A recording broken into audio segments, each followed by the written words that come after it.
was definitely circumstances I've never battled under before because that was my first time traveling out of state. But I'm glad I did it. Oh, absolutely. And it's crazy too, because I know a lot of you guys actually, you guys link the whole title of, most traveled to Arsenal or first one to travel to Arsenal, and to think of where that took them. And then to see a lot of you guys travel outside of your hometown to battle has actually made a lot of classics due to that. Not even just classic battles, but classic situations that, that I run into. And I know you know the whole history behind it. And for those of you that know, But so I think after that, you talked about how you battled Ilmac a week before that. Yeah, a week before Verb, I battled Ilmac. That battle was crazy. And the whole, I guess the whole special thing about that as well. So you battled Ilmac a week before Verb, but I think Ilmac battled twice in one night, and he battled Conceited as well. For sure. We battled 2 times. Right. And first of all, you got to give anybody props that battles twice in the same night. And that could clearly come with 3 rounds on both times, not really stepping and stumbling and whatnot. And we all know Ilmac's reputation anyways. The guy can freestyle. He's very talented. But I think you kind of took it over the top. that battle was crazy. I'm not going to lie, man. I love Ilmac, but you put in work. Yeah, he got his ass kicked twice that night. He got 2 foots in his ass. One size 12, one size 3.5. We conceded. So, that's what he asked for. How you do Conceited like that? That's my guy. Conceited know he wears size 4. So, but yeah, no, he asked for it. So, he got 2 foots up his ass, and I was kind of shocked he was doing it because we was on the graph. We was going this way. So. No, yeah, that's definitely crazy too. I mean, because Ilmac did the whole spin the mic. I think he won that a couple times, and obviously the whole Ilmac and Source started teaming up around that time as well, and that the whole legacy that he had, so everybody thought it was gonna be sweet, I'm about to take 2 battles in one night, but what they don't realize, he was taking 2 heavyweights at that time, and Conceited was that style, the jungle Conceited type style was impossible to beat. Back-to-back punches, so. Mac flips and short just. It was too many. No. It was too many. That was absolutely crazy. It's so funny. I had a couple people that may or may not have known about you per se, or not that much about you. I told them to look you up and tell me what you saw, or tell me what they saw from when they researched you. And what battles stuck out, or which ones kind of popped up to the feed. A lot of them had to do with either the 2-on-2 with Lux or the individual battle with Lux and Clips.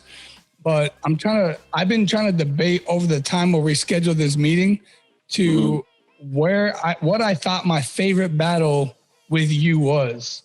Because I'm looking back at so many memories of different battles that you had. I definitely like the Lux one. I mean, I think everyone's gonna kind of, say that one stuck out. The Clips one, the old Clips, It's all timing. It's all timing. Like the me and Lux battle, the timing was impeccable, and we showed up. We lived up to the hype. So that one sticks out to a lot of people. And one thing that obviously the actual bars and everything that was going on throughout the actual battle, but the impact from that battle to me is a lot of people, I'm not sure what people thought of if one side would get killed, but at that time, which no offense, I think you're still up there, we'll talk about that in a second, but at that time, I felt like you were this invincible god just walking through. And I think everybody knew that. So to put Lux up there, and, there's obviously a group of people that think Lux was the top guy ever as well. To have both of you guys battle at that point in time in history, I think we should all appreciate that regardless of what happened. Thank you. I appreciate that. I appreciate it. Yeah, absolutely. It's,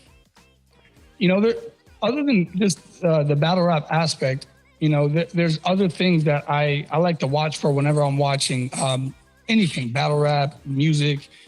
And one thing I noticed about you was, and I could be wrong, but I feel like you were the first really marketable battle rapper as far as LOM. So I would see you throw up LOM, and every one of them you even had like a catchy little jingle with it whenever you did it. But see, I was peeping that. I was like, this is one of the smartest dudes because nobody else was doing it. And this was at a time where people like almost shied away from doing anything outside of battle rap as far as that, because they thought it was dumb. Like, oh, you're selling clothes. Like, what? That's absolutely amazing. And that brand to see you go from, was it that Ilmac battle was what, 2009? Yeah, correct. 2009. To see you go from there talking about LOM to the point now, and like I said, you made me a fan. Yeah, you know what I'm saying? We're talking 12 years later. Yeah, it's still rocking. I'm super humbled by the response. So I always thank the people that support. It's a huge part of what I do right now. So I'm super humbled by that for sure. And so, you know, we talked about some of the key battles that I thought those were some of the key battles that I seen you do. But also like key things that kind of make up what your brand, like the whole LOM. We talked about like the freestyle. And one of the reasons why I think you're put into this God tier, because no matter what anyone says about you, not only can you rebuttal in the beginning, but I forgot what battle it was where you made a comment where people said that you can only do like pre-buttles. Good said I only could rebuttal at the beginning, so I did the bang, bang, bang, crack pops in the middle of the round. So, Fire. Yeah, I mean, it's like, I was kind of shocked he thought I only could do it at the beginning, so I just had to show people real quick. Let them know what levels to it. Levels to this shit, young boy. You know, I always want to ask, so like, you know, throughout the time that I've seen you on camera, sometimes you'll talk about Houston, right? Because that whole, who was it, Awkwards? Mm-hmm. Crazy rebuttal, which is one of the best rebuttals I've heard. For sure. To see you talk about that and that whole phase where, you know, I think were you battling from Texas when you did WRC? Was it in WRC, I was in the Texas division, in the Houston division. Okay. Because I remember somebody made a flip about that, and then I hear you talking about being from Queens. So did you just kind of grow up in Houston, or were you born in Queens, or how does that work? Yeah, I was born and raised in New York City, but you know, I spent most of my teenage years in Houston. I'm out here right now. So it made me who I was as a man. When you spend like from age 14, about 22, there, you know, it helped develop who I was as a man. So Houston played a big part in my style and then the person I am today. So I always, you know, let people know, you know, I'm from New York, you know, but I rep Houston too. It's not like, you know, I could be around somebody talking bad about Texas and I would be okay with that because I'm a Houstonian at the same time. No, that's, and once again, just by the way you speak, man, like that's one of the things that kind of like kept me kind of connected to watching your battle career, because you always seem humble. Like, obviously not all battle stuff that people say is real in the battle, but sometimes people try to paint a narrative about who somebody is. Mm-hmm. And granted, you know, we don't know each other. This is the first time we're ever talking, but I always felt like I was like kind of looking through it, because I felt like people were doing it for a specific reason to paint this picture to lower your status. For sure. Part of the game. What's that? Part of the game. It's just part of the game. When they can't beat you in the ring, they want to beat you outside the ring. So they'll come up with stuff, or, you know, they'll use certain tactics to try to take you down outside the ring. Got to roll with the punches, you know? Absolutely. So we talked about like some of the first. So a lot of people gave Murda Mook flack because he would do a battle and he would sit out for a while, and sit out for a while. Now, Lux kind of had that stigma as well, but I noticed that you started to do that. And I'm not going to say you weren't God tier prior to, but I did start to notice how the way the fans started to look at you a little bit differently.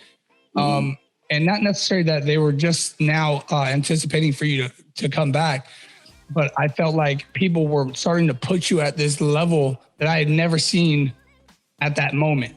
Like skill wise, you always had it, but like as far as status, when I say people were saying Hollow is the GOAT, is like that period was crazy. Yeah. No, it's definitely part of the game when you sit out for a while. It's out of sight, out of mind. So, all I have to do is come back and turn up with a crazy performance.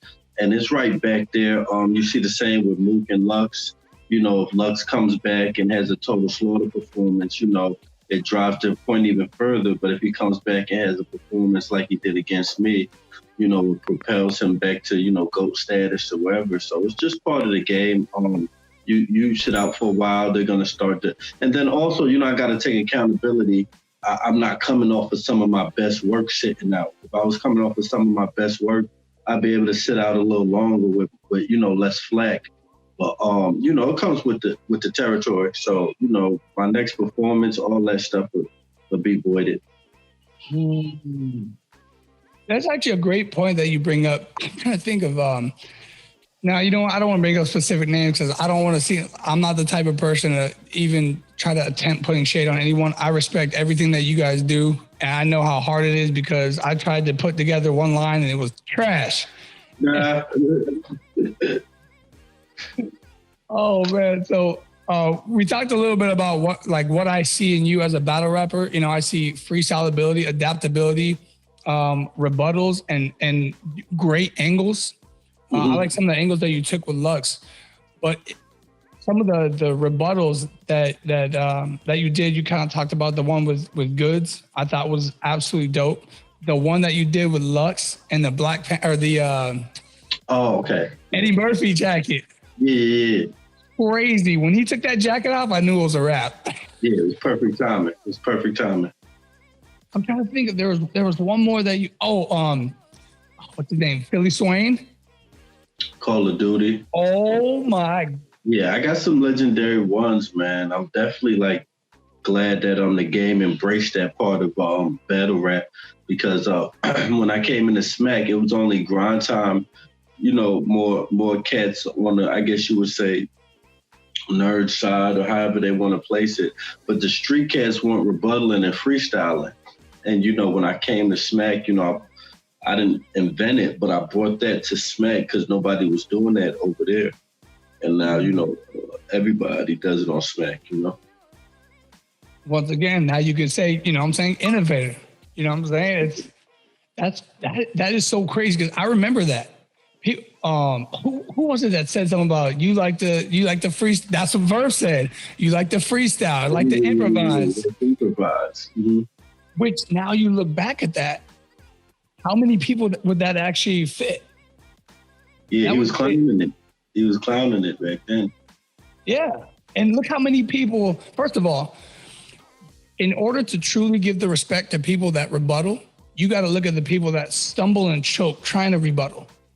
Like I said, I ain't gonna mention names, but I'm sure too, there's been a lot of people that choked and stumbled trying to do rebuttals, talking about, I'm trying to get back to my bars real quick. Hold up. For sure. And then you have the one-liners, right? Somebody just rhymes something one syllable real quick. Cool. Get in, get out, just to say you did it. But to have entire, I've seen who Danny Myers does it now. Crazy. A-Ward does it sometimes. Obviously you. I'm trying to think of who else. They all do it. Okay, Sean started rebuttaling. Crazy. They all do it. Chilla Jones. Murder Mook rebutted against Tay-Rock. Which part?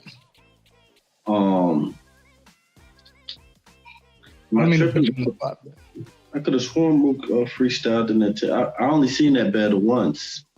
He freestyled some line. I remember hearing about it. I think somebody mentioned something about, or someone said that's a freestyle or something to that matter. But I remember hearing something about that. But everybody's done it. Lux did it against Charlie Clips. Ain't nothing you kick, Wavy. I don't know why you wearing that when he talked about a shirt. So everybody's done it. Yeah. That was fire. Everybody's done it at least once. So I hope this doesn't seem like a cheap shot, but when Surf did it versus you, that was pretty dope. Though the AR on my chest. No, he said an AR on his hip, which I don't know how you put an AR on your hip, but if you're just looking at the entertainment value, for sure. For sure. I don't know if he had but yeah, that was dope. That was dope because I had the Army shirt on. So the idea was super dope. It was just about the on his hip that kind of killed me, but I guess I'm taking it too literal, No, and that's, once again, it's like, I would see you and B-Dot I forgot when B-Dot said it, somebody mentioned something about something being a hot line. And it was the Hitman Holla, the top tier disc. Okay. And I'm not gonna lie, I like that. That was fire to me. I was like, Hitman came out. But then B-Dot was breaking it down. And he was like, really, bro? But the way he thinks, so I feel like you guys think the same type way, where everybody may see something from the outside and they're not really kind of breaking it down. I feel like you can kind of see it for more of for what it is, as opposed to what everybody else sees it as. Yeah, so I would say for the, I know we talked about rebuttals as far as yours, but like, do you have maybe a top three or a top anything as far as either your rebuttals that you've done or rebuttals that you've seen that kind of impressed you? Just stuff that comes to mind is DNA against New Jersey Twork. When Twork was talking during his rounds, and he was like, "I deactivate your voice like on Red," because on Red lost his voice that day. That was crazy. Yeah, that was zany. Who else? Chef Trez has one where New Jersey Twork again. Twork's tripped on the stairs, and Chef Trez said the wrong stair, get you dropped on stage. I lost my mind. I dropped my phone and everything. My iPhone's cracked. That was another level of crazy. A third one I could bring up just off the top of the head. I don't know. So many good ones. There's so many good ones. I guess I throw myself in there with the I like the one I said against Tay-Rock. These hollows give back in a different way. And he was talking about me donating and giving back. So it's just it's always a like Chilla just had one against K-Shine, was wiring him up, and he said, you look like you got that wire. I forgot, but it was amazing. So. I remember that. I don't remember exactly what it is, but crazy. It's like, when did Chilla start rebuttaling? That's why I said a lot of cats had it in them. It was like you say about they want to take that risk. You got to take that risk. No, but like the reward is crazy for that. And, I just like you talked about before about the people freestyling and whatnot, not being accepted in the whole like smack and like certain type of rhyme, the grind time rap wasn't really accepted in the whole smack. Look how many things have changed in hip hop in general that made some of the styles and some of the, even the fashion more acceptable now that people actually accept it for what it is, Yeah, I mean, it's always kind of they gotta sneak it in there, and then people gotta feel like they're comfortable with it. They gotta see other people do it first. Not everybody's willing to take the risk. Not everybody wants to be the innovator. They want to see other people doing it sometimes, and then they get going. Right. That's so crazy, man. Because I would say. And another thing, like I said, I try to analyze things a little bit different than just looking at it from like this battle and that battle. So I noticed that the buildup that you had for Lux, and not that I didn't think you had respect for him, but to turn around and team up with him, like what changed between, when it was announced that you were going to battle him to where you're like, okay, we're doing a 2-on-2. The big difference was the movie we did with Eminem called Body, where we played best friends in a movie, and that just made us develop a relationship with each other. And we also felt like we damn near had a little practice in the movie by being a 2-on-2 partner in the movie. Because I'm going to tell you right now, that was epic. You and Lux listen, like I said, I've heard people call it either way. Yeah. Oh my, listen, people, if y'all have not seen that yet, Loaded Hollows versus what they call it, is it Cakes and or Guns and Cake? Guns and Cakes. Oh, that battle. And you know what's crazy is it wasn't one sided. So even if someone says, you know, Loaded Hollows or someone say Guns and Cakes, memorable lines came out of both sides. Oh my God. It was a real great night. That whole event was super dope. It was. And not only that, but the fact that you guys were good sports, from the bumping, the talking, and, you know, the other team just laughed it off. It's not like the other team was mad, because I think Rock was talking a few times and it didn't seem like you guys got mad throughout it. I think, you know, obviously Lux did his whole, look at them emotional. Well, yeah, it was really chess. I mean, Rock was pretty cool. Rock was pretty professional. It was chess, you know, and you know, this is not being funny, but you know, Chess is old enough to be our son. Like Chess is like 20, you know what I mean? Like 19. So it's like how would we look like, you know, getting in a fight with Chess or being up there? You know what I mean? So me and Lux didn't even have any. It didn't even bother us. Like, you know, it was just like, all right, come on.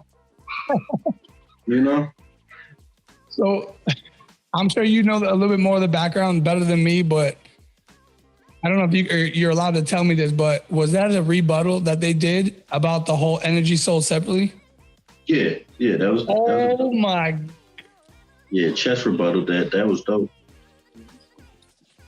And the one where you did where you started rapping silent. Oh, the mutation. Yeah. See, there's levels to it. You know.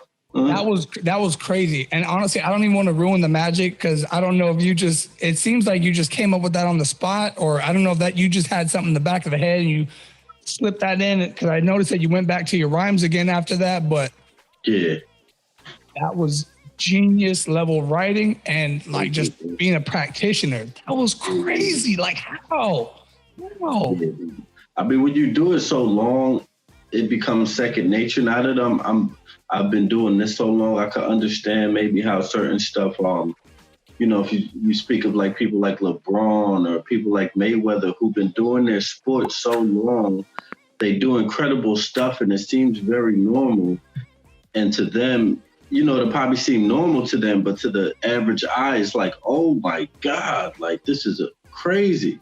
So that's how it kind of is with me. It's like, I do this stuff second nature. I'm like, you know what I mean? I got so many tricks up my sleeve and so much experience. Like, it's like I got tricks I ain't used yet. No, it's definitely amazing. Like, even if I've been doing that for 20, 30 years, I'm going to still say that's amazing, because thank you. That's how long it'll probably take me to be able to do it. Appreciate it. Oh, okay. So, you know, we talked about a little bit of ventures that you had outside of just doing like individual battles, because I don't think that you ever was like a massive battler to where you were just always battling. I've seen to where you had more battles in a year, but I never really saw you as the Danny Myers type. Or the Geechee, where I'm going to battle like all the time. Mm-hmm. But your battles every one of your battles always had an impact. And I think Hitman kind of learned off of people like you, whether he wants to admit it or not, or whether it was you specifically. But I noticed that he never really battled all that often, but I noticed that he did take a lot more of a gap between battles. And in one of his interviews, you kind of talked about that as well, to where he thought that it kind of helped to raise his stock. Like we talked about Mook doing it. We talked about Lux doing it. Now, do you think that's what helped you to get Lux? What do you mean?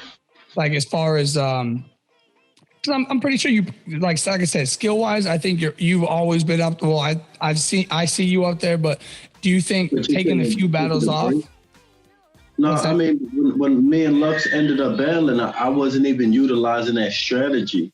I was coming off of just headlining all the URL main events. I headlined me versus Big T. I headlined their first event that they sold tickets, which was me versus Goods. I headlined Summer Madness 1, and then I got into some legal trouble. So they was talking about that, me and Lux, since then. So that battle was already in the works and being talked about. after the Lux battles when I started to utilize that strategy a little bit more. But no, I don't think that had much to do with me and Lux locking in. I think that was just maybe had something to do with him respecting that I wasn't taking every battle. But no, I don't think that had much to do with it. Okay. And I think I'm trying to remember. So that 2-on-2 was that? No.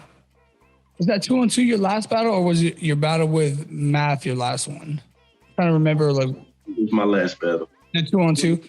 I did a charity event in LA. With Danny Myers, right? Battle, yeah. So you could really say that's my last battle. Before that, I had the 2-on-2 with Lux, and before the 2-on-2 with Lux is the Math battle. So if you're just counting anything I battled in, Danny Myers and Loaded Lux is the Loaded Lux 2-on-2 is my last two battles. Okay. And I don't have it off the top as far as the timeline. I know that it was definitely a little bit ago. It was probably at least a year ago, right? The Danny Myers one? The Danny Myers one was a year and a half ago. So is that safe to say that because I remember for a little while you were, obviously you called out the Luxes. I think that was the surf battle. I think it was the surf and conceited battle. And I remember you also talking about Murder Mook. So have you kind of shied away from the battle area, or are you still gonna try to pursue Murder Mook? Well, I mean, me and Murder Mook was already locked in for a battle. I got paid for it, and URL and them really dropped the ball on that. So that battle, I don't really know about, but I mean, I don't really consider my charity battle a battle, and then my Lux 2-on-2 a battle. So the Math battle is really my last battle, and it's going on like 3 years. That was 2 years and change. So it's almost been, a few years since I battled. So, I've already taken a break, and, it's been a while. So I told fans, this summer the demand is so high for me to come back. I figured this summer I'll come back and shake things up. I am Don Panucci, so, I can shake things up real quick, So if I started writing right now, when can I get a battle? If I would have, there ain't no way. I wouldn't even do myself like that. Yeah, don't do that. Let's be safe here. Let's be safe. Let's stay in the safe zone, Oh my God. Yeah. Do you understand how terrible that would be? I'm loaded up though. I write all the time. I love to do this. It's just, the COVID happened. A lot of disagreements with me and URL happened. And there were certain things that happened that just made me say, you know what, I'm just going to focus on my brand, my business, and I'm blessed enough to have one. And, it's going very well. So, LOMclothing.com, you already know. And the people support, and I'm very, very humble about that because, they don't have to. It's not like I'm dropping different items every week, and I got, a collab with Supreme, and I'm not at the super, super superior level. So for people to still come through and support and still inquire, is a real humbling feeling, and that shows that they believe in the message, loyalty over money, and what we represent.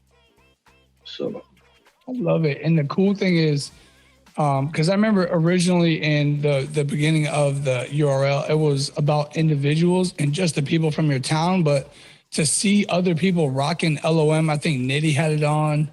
I think Twork might have worn it once, maybe Verb. But all of them. Twork wore it several times. Twork wore LOM a bunch of times. Nitty, Verb, all these cats have worn it multiple times to show support. T-Top, Geechee, the list goes on, That's crazy. And that's what I try to say about, being here in the veteran community. Obviously I'm doing podcasting, but I'm an active duty Marine, and just being in the veteran community, one thing that makes us kind of like stand apart is typically we support each other. I can reach out to someone that might know something about this or that on a couple of Facebook groups or whatever. And, it's like they want to tell you how to get there. They want you to succeed. So I feel like that's how battle rap is starting to become, whether you like the groups or not. It's like we want to see each other succeed, I got a real close friend that's a veteran, so I'm very familiar.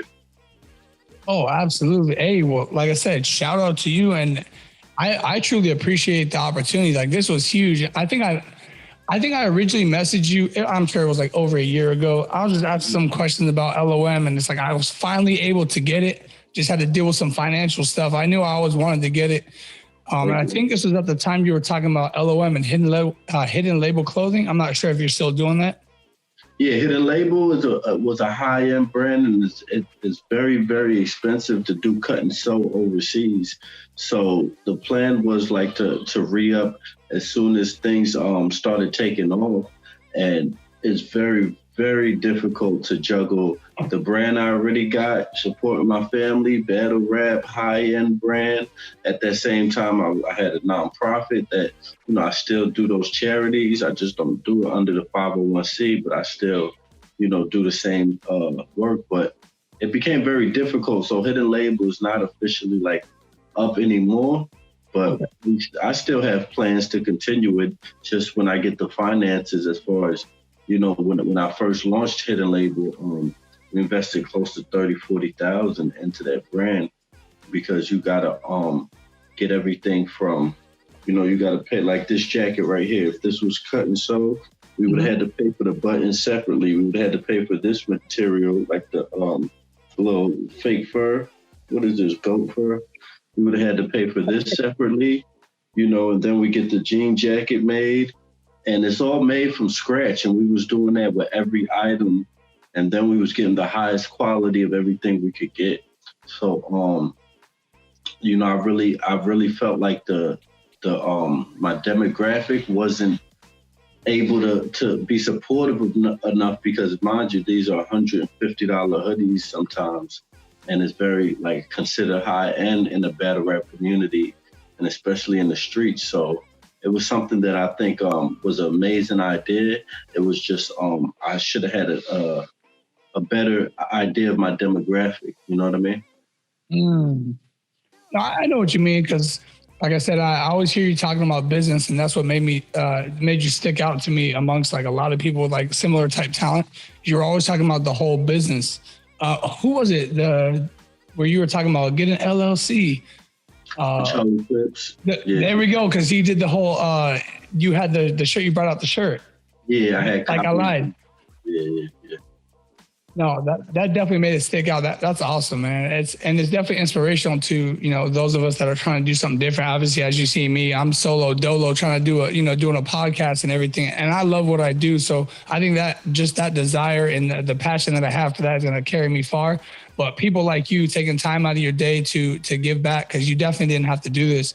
And that truly means the world to me, man. And that's huge to be able to see someone I've been watching on, on screen for like 15 years. That's huge, man. Absolutely. So I just got a couple more questions. I know you got some things to do and you're dealing with some stuff, so I don't want to hold you up too long. But if you had to pick one of your battles, or you could say top two if you can't pick one, what is the most impactful battle you've had? Whether you were going through something personally, what's the most impactful for the culture or just to you in general? Me versus Loaded Lux. Just that. You said top two? Oh, yeah, top two. Yeah, you can do two. Me versus Loaded Lux. Another one I would say is Me versus Passwords was very, very impactful. Yeah. Mind to do that one? Man, it's so crazy you're talking about this, because I was going back when I was going through the catalog and just looking through. I was like, I remember this. I remember where I was at watching this. I remember just where I was at in my life. That's huge. That's huge. Me versus Passwords was one where it was, the game was like kind of moving back towards like the street battling. So for me to be in Grind Time and me and Passwords to have that kind of battle, I think it said a lot for the West Coast scene, and it said a lot for the Grind Time scene.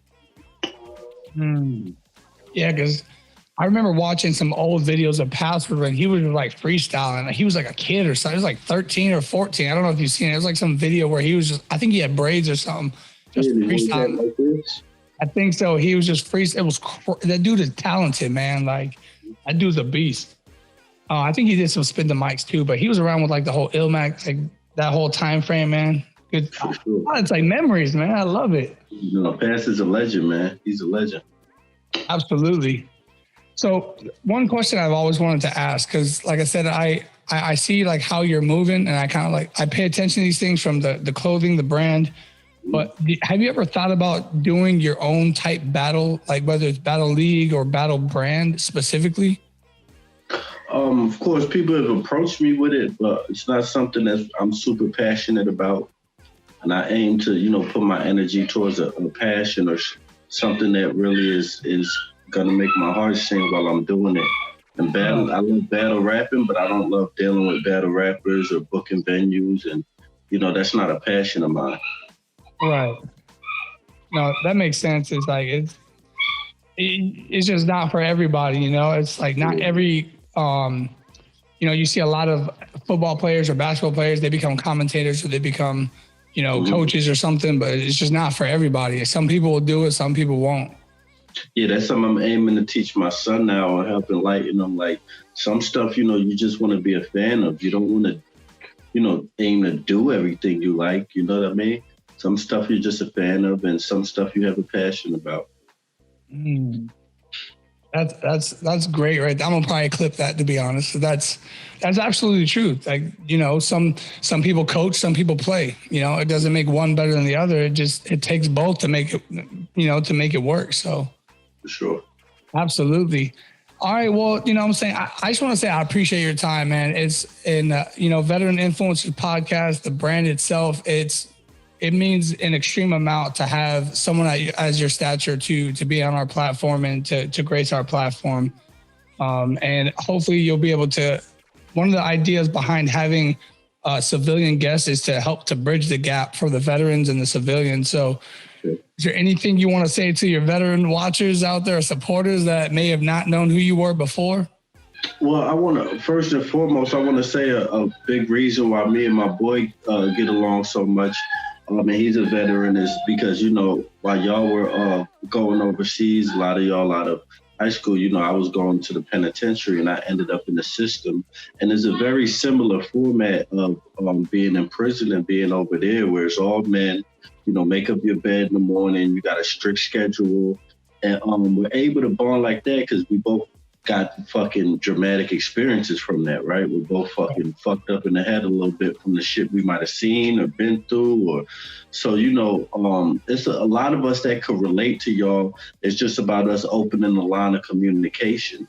So I just want to put that out there because it might be some vets listening that got friends that think they don't understand them, and they might, if you know, open up a little more and have these discussions, you know, maybe about what they've been through, and you can find a lot of commonalities of what y'all been through. So don't feel like you're alone. I think the part of it, this is me speaking out of ignorance. I don't know if this is maybe why people hold it in, but I feel like one part could be of, you know, embarrassment of like how people look at you. And if you could get past that point, you could find a lot of people feel very similar and have a similar struggle, just in a different way. That is absolutely true. And I think a word to kind of summarize a lot of what you said is just empathy, you know? That's so dope, man. Hey, Hollow to Don, man. That's guy. Who would have thought?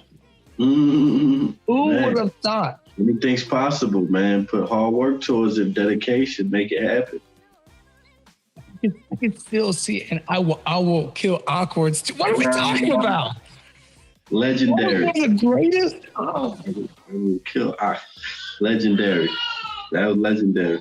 It was, man. And like I said, I appreciate you, man. And, you know, I follow all your social media and everything. I put the bell on so I can try to be one of the first people to comment and everything, just show love. I mean, I can't do it all the time, but, you know what I'm saying? This meeting right now, you know, I actually just had an interview with Shuni the rapper like a couple weeks ago. So nice. I'm like, Shuni and Hollow, I was like, what is life? You know what I'm saying? Like, shout out Shuni, man. She's a beautiful person. Absolutely. And she can hold an interview. Jesus, she is smart. And she is just off the top, just. Yeah, she gets busy. She gets busy. Absolutely. Well, hey, I appreciate you, man. Thank you so much for coming onto the platform. I'm definitely going to keep some LOM gear in mind when I see the new designs come out, because I'm going to tell you right now, this is literally the most comfortable thing I've ever worn in my life. So many It's people so say damn that. soft. So many people say that. He's not just saying that, people. Thank you, man. I appreciate you once again, man. Sorry to cut it short. I'm out of town last minute. You know, it's a little crazy in LA. I had to get out of there, snowing and stuff. I don't deal with that. I only deal with that in New York. So had to get up out of there. But, man, I appreciate it, man. Absolutely, man. Hey, and if you're ever in Southern California, man, and you don't want to get a hotel, you need a spot, you know what I'm saying? I got it. You know what I'm saying? I got That's where I you. live at. It's not cold as hell out there. Where you at? I'm in Southern California, like the Vista Oceanside area. Oh, is that near LA? It's like 30 to 45 minutes away, depending on traffic. So you got LA up top, you got San Diego down below, and where I'm at is like in the middle. Oh, what's it called again? It's like Vista Oceanside. It's like 30 minutes away from San Diego. Got you. Okay, man. Stay blessed, man. Absolutely, man. I appreciate you, man. And I'm going to continue to follow whatever adventure you got, man. Thank you. Appreciate that, man. Thank you, man. Love, man. Absolutely, brother.